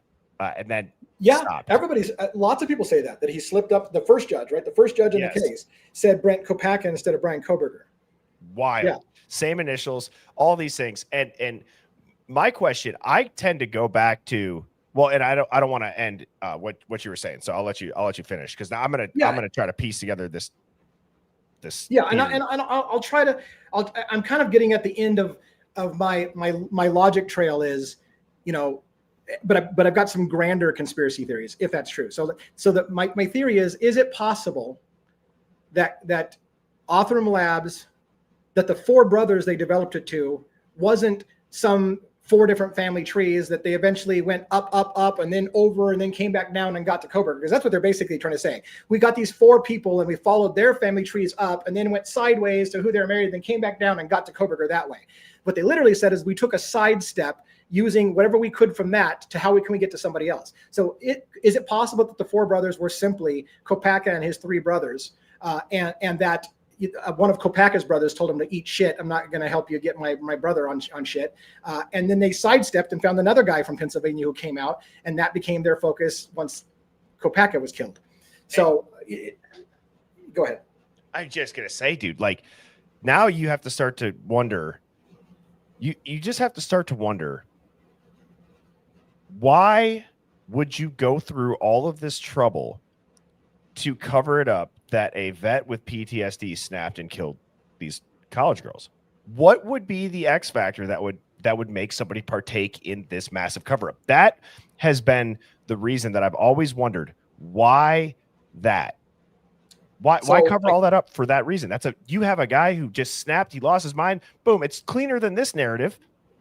There's several hypotheses, and I'm not saying they're great, but let me give you several hypotheses. Brett Payne, the lead detective, who a lot of people questioned, why did Brett Payne, after 2 years on the force there, get promoted to being the head of this investigation, the biggest investigation they probably ever are going to see? How did that happen? Well, is it a coincidence again that Brett Payne served in the 82nd Airborne like Brent Kopacka? Not only that, but let me tell you, you have to understand, Devil's Advocates, the 82nd Airborne is an enormous division. Yes, 100%. But you know what isn't? That they served in the same paratrooper combat team. They were in the same team 4 of the same paratrooper group. They were both paratroopers in the 82nd Airborne. So now it gets a little bit more, are you sure you're going to go with that's in a giant division? And then, of course, it's just a coincidence. Like, how far can we drill into that? So what does that mean? What does that even mean? So yes, I understand. I can't place Brett Payne in service at the same time as Kopacka. But let's talk about VFW. Do you not hang out with other soldiers? Do you not have an instant camaraderie with somebody who served in the same division as you, who served in the same exact combat team as you? Do these people possibly know each other? And then the question becomes, why was Brett Payne put in charge of this investigation? And here's a couple of different hypotheses. Was it to save the embarrassment? I don't need another fucking story besmirching the Rangers that some guy with PTSD just wiped out a bunch of college students. So we're just going to fucking make sure this doesn't come back to that same narrative, that it's a guy with PTSD that did another huge, horrible murder. That could be one scenario of covering up for the thing. The other scenario could, go ahead. A brotherhood mentality is right. And protecting this, the honor of your unit and trying to just like not have that, drag your unit into the mud. Those could be something like that. You'll go darker. You go much darker. What if, and it's super dark. What if Kopacka was, what if the police in Moscow, here you go, heaven forbid. What if the police in Moscow, Idaho, like many people say happen in America, when you're small time city, the cops get corrupt and drug dealers buy off cops to allow drugs to run them through their town. So were there cops on the take from running drugs through the campuses? How would that not be a possible scenario? And if you've got that kind of situation, if you've got cops involved with something and somebody's going to rat out the cops to let people know that the cops are in on some drug thing, maybe somebody decides to get somebody to do some wet work, somebody who's trained in the military to go in there and take everybody fucking out. And then a big cover up, blame it on something else, an incel who can't get laid. And Bob's your uncle, you have a cover up for the cops aren't involved in the drug trade. So, and then there's all these stories about there's a cop that's involved with Kaylee and was Rosie having an affair with Kaylee? Was he there that night? This is some of the new stuff that people are talking about. The football coach. Like the football coach, they were looking at Kaylee and the football coach. Right. Kaylee had a lot of male friends, only some of which are cops or professors or, athletic directors, whatever the case may be. So there's a lot of scenarios that you could let your mind run with. But, at the end of the day, you're right. Like, people don't believe in enormous cover-ups and conspiracies. So they look for the Occam's razor solution. And I think it isn't all that terrible to say an Occam's razor solution is Otham Labs developed a profile to Brent Kopacka and his brothers and found out that one of the brothers had moved to Pullman, and that's who was on their radar. And what happened at that point, then who knows? As you're saying all this, I tend to always think to myself, this is not random. It's not just sloppy luck. You know what I mean? This feels designed, DA. This feels too convenient, too marketable, almost in a weird way. It's too messy, yet too perfect to be anything that would be naturally occurring. Down to the fact of, okay, we don't see the victims. We don't see any blood. You don't see Kopacka get shot. You don't see blood splatter. I just saw a video of some chick on a bus or subway get her throat slashed about. Like, they'll show anything. You know what I mean? Like, you could go see any of it. How does this not? Right. And to go again, I reserve this shit for you. Again, to go down that thing, right? You've talked about the money. You've talked about the grant from the NIJ for Let's go down this rabbit hole. Let's go down this. So I have to ask myself, because again, what was Othram trying to do? Othram wants to get on the lab as being the premier lab to catch things in real time. So if you have $1 million funding grant that comes to the campus Pullman and says, we want you to study crimes that happen off campus in real world situations. Here's a bunch of money. And then you've got Othram saying, we want to be the premier thing that catches crimes in real time. One could start to make the logic that they've already raised $48 million, and that's the tip of the iceberg right now, because they're featured in CrimeCon and they're telling everybody in America, we need more Othram labs out there. They are going to fucking be enormous. This just launched their business into the stratosphere. They're going to be the household name. So is it a stretch for people who do the follow the money thing that you could want to have that kind of thing happen, pay for that kind of thing to happen so that you could launch your company and prove that I'm going to catch the bad guy right after it happened kind of thing? I don't know. Maybe, well, let me ask you this, and Dia, let me try to piece this together, because as you were talking, this is exactly the rabbit hole that I wanted to go down. Meaning, we just heard middlemen say what you said. We wanted to see if we could do this in real time. We've typically been solving cold cases that are, from 20 years ago, 30 years ago, all that, right? In addition to what you were just saying with Washington State getting that funding, Koberger shows up in the middle of that funding. You have somebody who was allegedly in Kopaka's unit saying he wanted to work private security or work with the FBI. Okay, you have the FBI as a very, very close common denominator to almost every reason why somebody would be at Washington State University, involved with their criminology department. The FBI and the contracts of these companies that they are using. Okay, you look at Palantir; they got $1 billion in a decade-long contract with the DoD now, and the FBI having the NIJ, the NIJ, which is the research arm of the DOJ, running a study in exactly what these companies do. So, where I'm going with this, and my question to everybody is, I've been told when we theorize looking at these court documents and we want to speculate on how it could have happened, they go, dude, that's a stretch, Bertie. That's a stretch. And I'll recognize it. It could be a stretch. I don't know. Nobody knows what happens.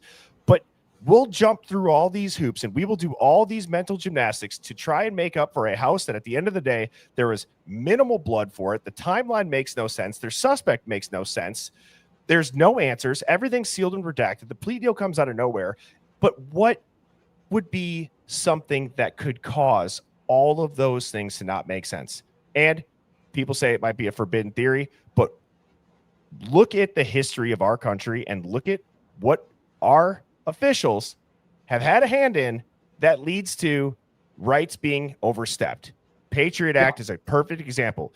And you would think, well, that's a little bit different, Bertie. They took down 2 hours and then they got us over into the Middle East. And then we ended up having Marines guard poppy fields, and it maybe played a huge role in the opioid epidemic. Yeah. So they'll do all that, but they won't do a quadruple homicide in Moscow, Idaho to get an entire network of AI, predictive policing, and IgG to try to get you. It's just, that's not that crazy. You're right, and it's going to go over the heads of some people and be too far. But again, the Iran-Contra guns for drugs thing, it was a huge thing. We got caught. The government got caught selling guns in exchange for being able to smuggle cocaine into the country and make money off of it. And then, like you said, and people don't talk about it a lot, there was a massive opium epidemic after we took over the poppy fields in Afghanistan. You think that's a coincidence? You don't think the U.S. government, through our control of the poppy fields, aren't bringing in dirt cheap opium into the United States, and that's why there's drugs everywhere, because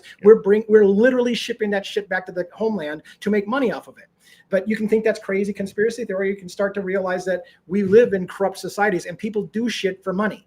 And so, and along that lines, and I hate to say this because, again, everybody's so sensitive about the victims' families, but isn't it funny that they will shame YouTubers for making a buck off of murders? But Stacey Chapin will go on there and say, I'm going to partner with Othram Labs. I'm going to tell an emotional story and get everybody to cry and weep and then hand over your money. It's like the emotional pitch from church.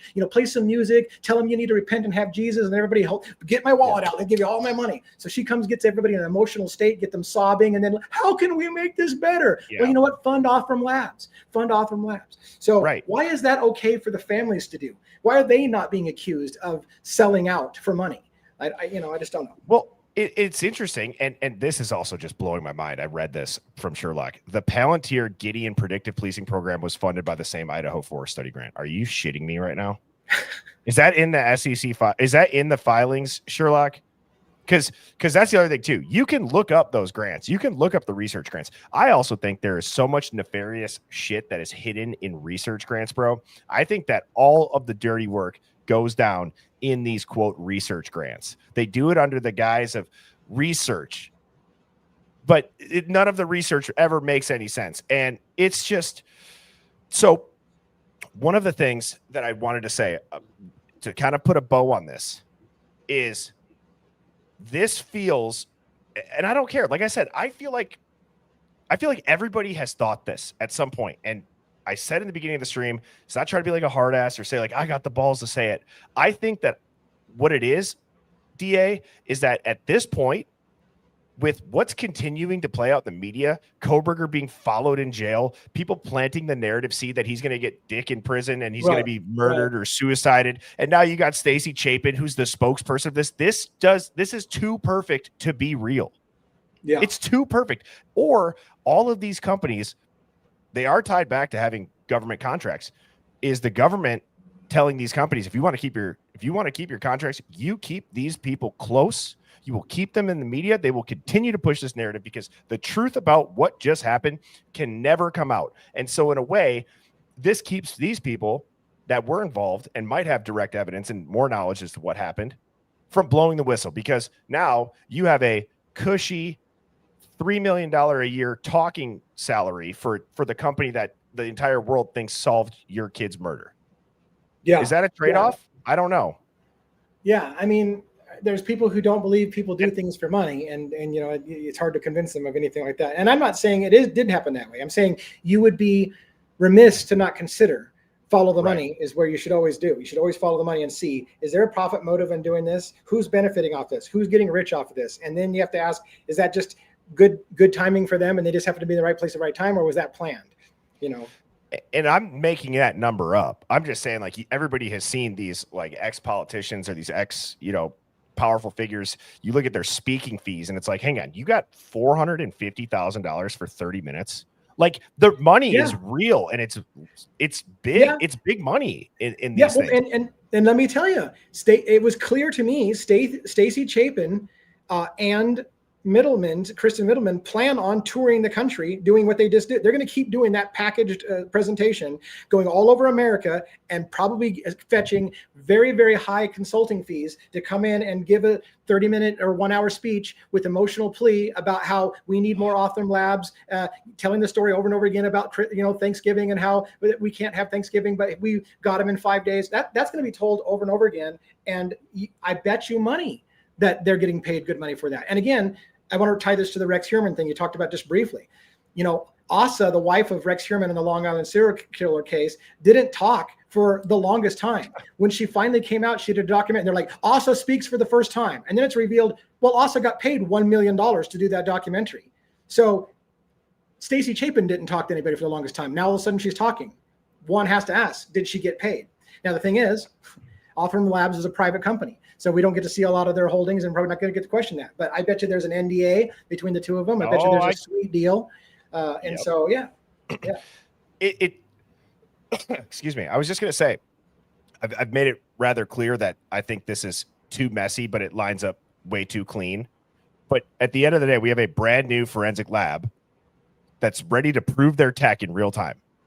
You have a knife sheath that just conveniently shows up and is left at the scene. Very sus on when that knife sheath was found. You have a suspect who fits the epitome of a media villain. The epitome of a media villain on day one. And now the cherry on top is that the grieving family member becomes the spokesperson for the very company whose DNA hit and that they got the hit and they sealed the deal. That's a script, damn near, bro. Right. And I hate to say it, but nothing is more of an emotional appeal than do it for the children. If you keep telling everybody children died, these are people's children, and then get the mother on there because everybody sympathizes with the mother who lost their child. It is a heartstring moment, and it's money. It's money. And dude, like, it's gaslighting on an industrial scale. Yeah. Like, at the end of the day, whether you and I are like just sideways, like way off the rails on this crazy. And you and I are sounding like babbling morons because there's probably people in here that may think that of us. And that's okay. Like everyone's entitled to their opinion. That's one of the benefits of the Hive. We talk about all these theories and we think past the headlines, as I say every night with my disclaimer, because we talk about shit like this. But at the end of the day, whether what you and I just said has zero, let's just say we could look into a crystal ball and we're 0% accurate. Okay. Well, we still have very obvious questions that are not answered about this case that went to a plea deal that the media has now just dropped their nuts on Brian Koberger's face and drug him through the mud for so long that it should be concerning to what if this was happening to you and it was not a high profile case and you don't have resources and behind closed doors and the entire world and the internet doesn't know what's happening to you because they pinged off of a speck of DNA on a knife sheath that wasn't there on the first pass through. And they got it off your dad's Q-tip 2,000 miles away. And now the entire world is saying, well, we just put it in everybody's face and collectively the public accepted it. So now let's go do an exciting case. Let's make people forget about what we just did in real time. Let's go get JonBenet Ramsey's killer. You know what I mean? By the way, as an aside, I want to lighten the mood from as an aside, and I don't want to name this person's name because I don't want to embarrass them, but I want to lighten the mood just a hair. So I had more than one person that came to CrimeCon to meet me, and I had one of my people that follow the channel that sat with me during a session waiting for it to start. And bless her heart, she's trying to promote my channel. She's talking to everybody in CrimeCon about my channel. And I'm like, I'm not probably real popular at this place. So she strikes up a conversation with somebody beside me and says, what do you think about the Brian Koberger thing? And she's like, oh my God, guy's guilty as hell. I mean, how could you not think that? They literally had his DNA and his car was at the scene. And she's like, well, it's not as easy as that. How could it not be? She says. And then so this person turns to me and goes, bail me out, DA. And I'm like, yeah, fuck you, started that shit. You started, I don't have 200 hours to tell her that, to break her narrative and her worldview. It was hilarious. So I don't mean to pick on my follower, whatever you want to call him, subscriber to the channel, but that was I was like, what the fuck? What do you mean? You want me to try to change this woman's opinion in a room with 1,000 people who are cheering that, great that they caught Koberger, and tell her that she's wrong? I'm not going to do that. I can't.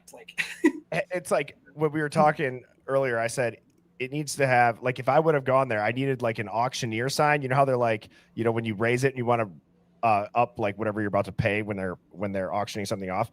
I would just have a sign that says yes, you are all wrong. And I would just hold that up at every moment that there was something like that. And you and I had talked about next year, it's in November in Vegas. We should go and we should live stream it. And we should, if you sit on the panel, that'd be awesome for you to be up there. And I could just be doing commentary for it as well. And we should really try to make that work because I think there's a good chance that this case will probably still be being brought up, at least in some regards, next year at this time. And I don't know that I'm really serious about this. Not only would it be very cool for people to meet up in Vegas, because obviously then you got a million things to do. People can go to Vegas, but I wonder if we could get them to give us a small fucking closet, if you will, of just, hey, during one of the breakout sessions, one of the sessions can be for those who are interested to come hear the other side of the narrative. Breaking news. Two YouTuber conspiracy theorists are drugged through the streets of Vegas. No foul play suspected. Awesome Labs proved it. Right. I mean, who knows? I think there's a fair number of people at CrimeCon who are like us, who are like, yeah, I love CrimeCon, but I wish it wasn't so pro prosecution. Again, it wouldn't be one of these rooms where hundreds of people show up. But if you got 50 people or even 20 people to come in and open their mind at a convention where all you're hearing is one side of the story, it would be cool. So I don't know. Look at what Discord Don just said too.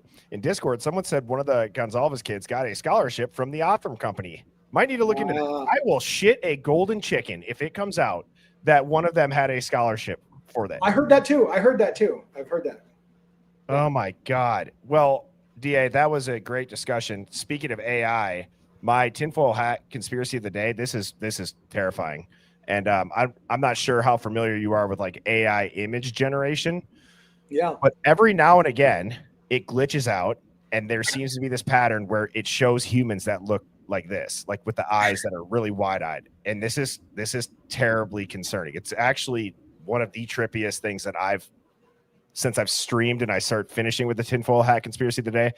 This one kind of shook me to my core a little bit, where I'm like, God, that's really creepy. I kind of wish I didn't just learn this. Generate that. Yeah.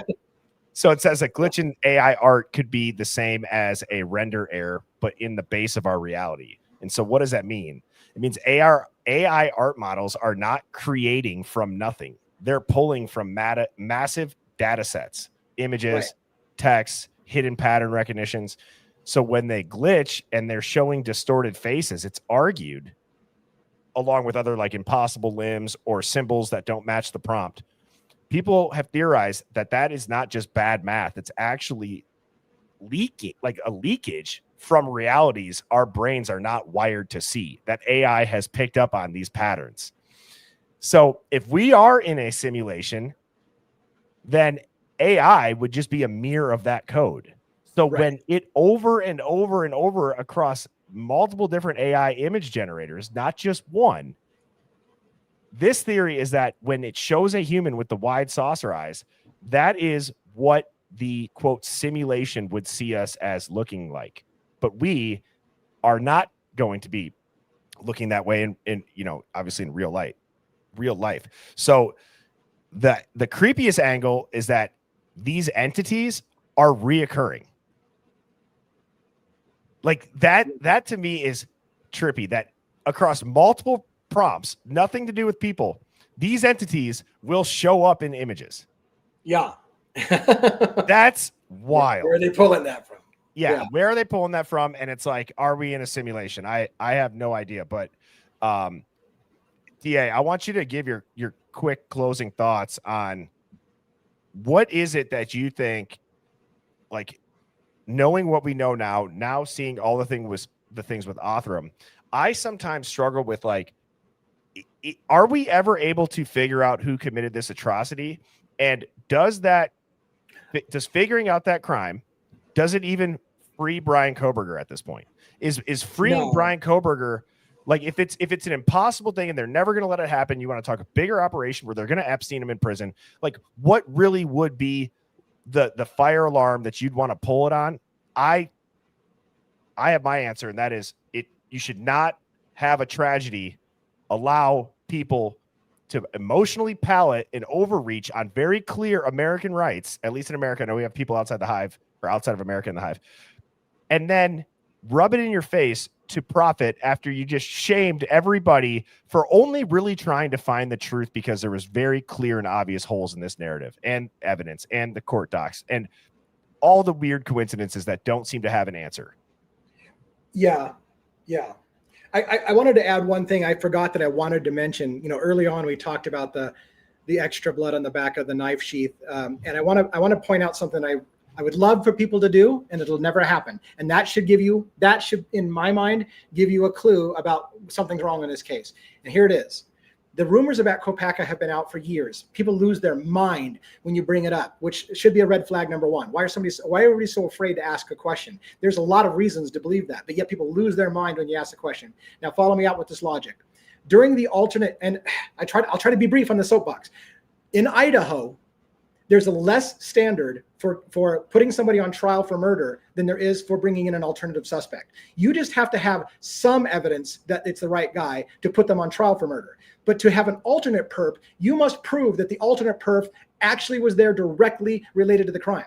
Keep in mind, Bill Thompson told us we can't place Brian Koberger in the house. We have no connection to him and the girls. We have no connection to him in the crime scene. You can't do that with an alternative suspect, because that's not allowed in Idaho. An alternative suspect must be directly related to the crime. Koberger cannot be directly related to the crime because it's easier to have a suspect than it is an alternative suspect. Now, let me do the last thing.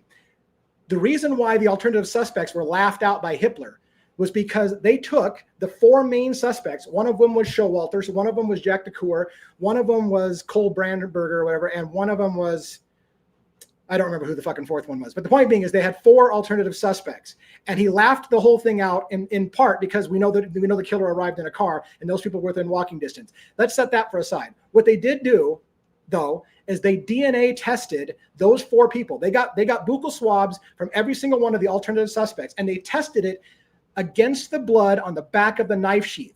And while they can't definitively say something, they can say this. We can say definitively that you can exclude that person as having been that left that blood. Let me tell you what they're not telling you. You can also exclude Brian Koberger. Yes. Brian Koberger did not leave that blood on the back of the knife sheath, because if it was his blood, they would have been telling us that for 2.5 years. There was blood spots on the wall that they tested against the 4 alternative suspects. And they said it can be definitively proven that that blood is not suspect 1, 2, 3, or 4, your alternative suspect. So we're ruling them out. They didn't do that with Brian Koberger. It didn't also match him. Yeah. What we know for sure is that there is blood of another perpetrator all over that house, and they totally ignored it because the standard is higher for bringing in an alternative suspect. Now, my final thought: I would love to see them take a hair sample from a hairbrush of Brent Kopaka and test it against the DNA on the back of that sheath and see if he can be excluded. I'd like to see that. Wow. See, that would be remarkable. Why doesn't Othram put their tech to the test with that and shut all of us internet conspiracy theorists up, right? Why don't you prove it to us? Would we trust? Would we trust their answer? Hell no, probably not. No. But then, you want to know what? As you're saying that, then I'm just like, God damn, DA, this is why I could talk to you all night. Because as you're saying that, I'm like, wow, it's almost like it's too perfect that you're going to have just a little bit of a degree of separation, that Koberger or Kopaka lives across state line in Washington that WSU is getting this funding for. And it just so happens to occur right on the other border town in Idaho, where that law for the trial would be, to where they could really run the narrative crazy because they can't use that legally with the alt perps. Give me a break. It is crazy that there's a higher level of standard to bring in an alternate perpetrator than there is for the suspect on trial for their life. There is too many things that make Moscow, Idaho the perfect place for something like this to happen. While if the FBI was trying to do some sort of study, or if a company was, think of this: all these dirty, corrupt people got called out publicly. So the FBI might also kind of win. It's a win, win, win, win, win when you want to talk about policing the public. Now, while we are going to see corruption, if we see it, they see it. Like, there doesn't have to be a big reveal for people to wake up to the fact and be talking about it. So you had said that last week on the stream, and after thinking about it long, you're like, but what's the big reveal? That would only work if there's a big reveal. Maybe, but look at what's already kind of happened. People come to those conclusions themselves. And is that more effective?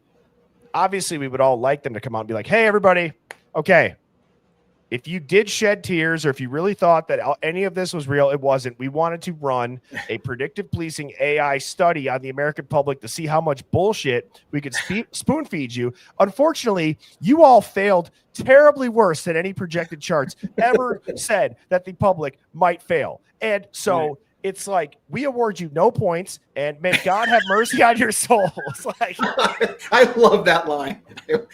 We are all now dumber for having listened to that. Literally, I award you no points. Literally. So, but I just want to get through some of these super chat questions quick, DA. So if you got anything to chime in on them when I put them up, please do. Big Red said tinfoil bromance. That is the shit. Yes. Yes, absolutely. Adrian 1984. Thank you so much.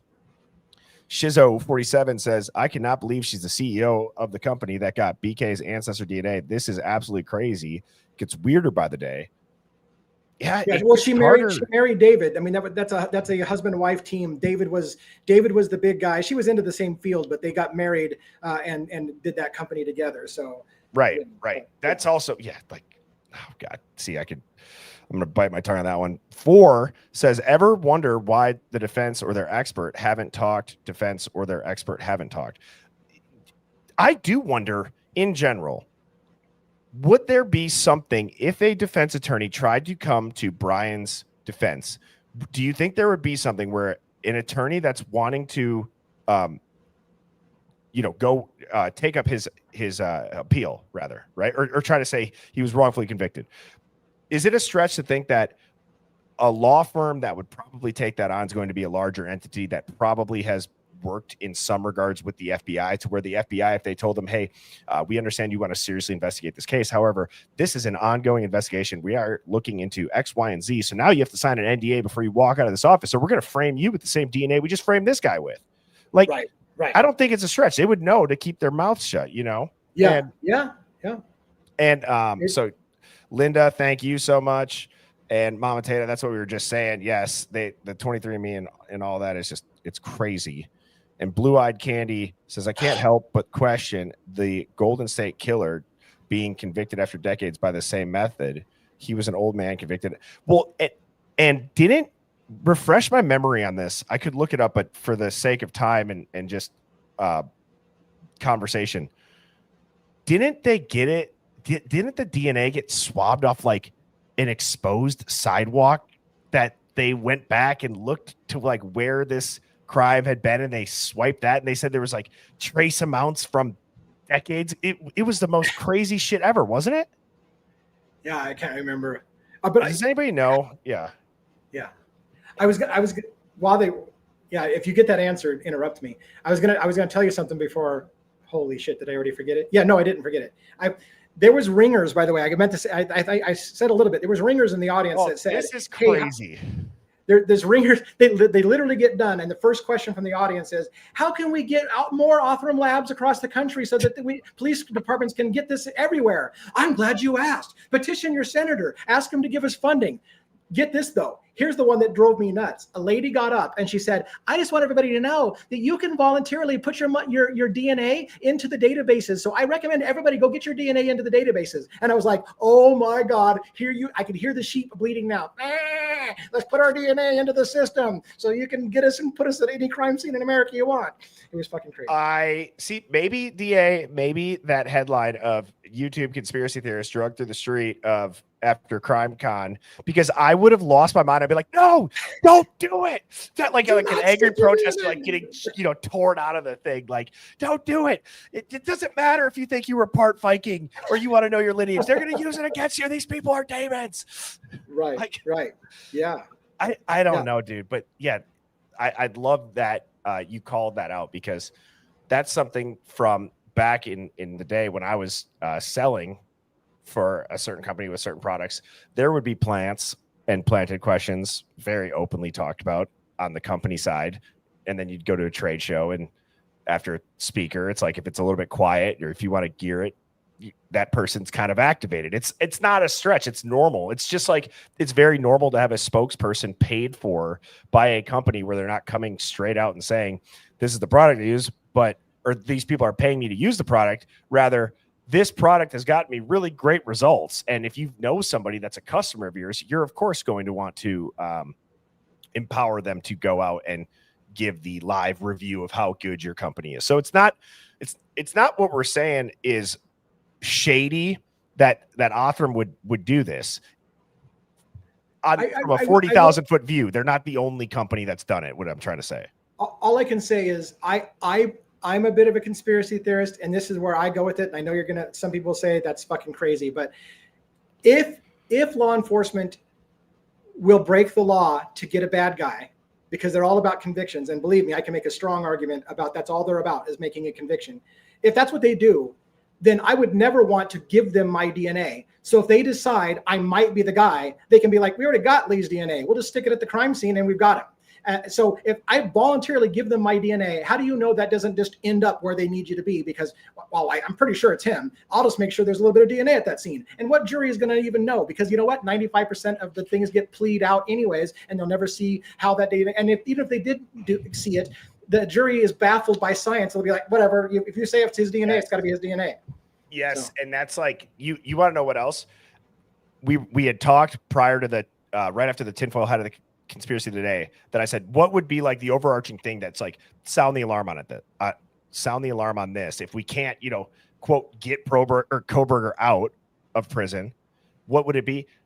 What you just said sparked my memory into what I was going to say. And that is, just because we are in the process of learning that this technology exists, because it's just beginning to be put out into the public eye, that does not mean that it's not very real. That does not mean that there's probably a nefarious back channel rather easily if somebody wanted to use it that way. And just because you don't understand something or you don't know that it exists does not mean that it does not exist. It could be extremely real. And there's a lot of technology, especially with AI. Buckle up, because I'm telling you, in the next 5 to 7 years, we are going to see some wild and weird shit, to the point where Palantir, I was telling you this backstage, DA.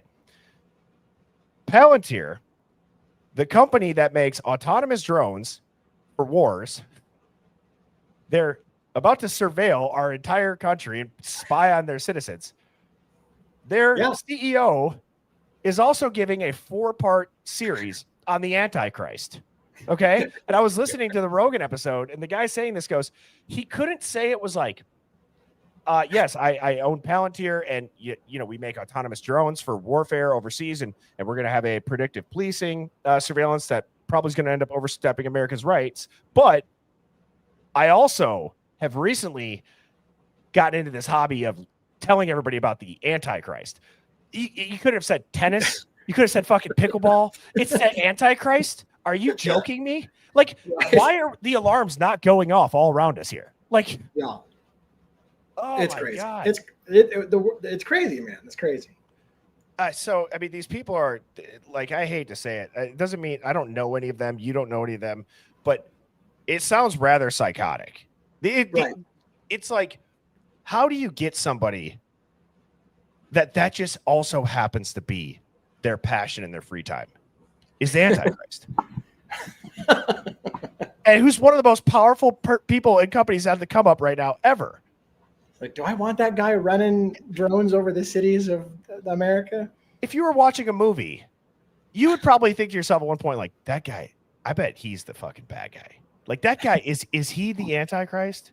Like, what is he trying to do?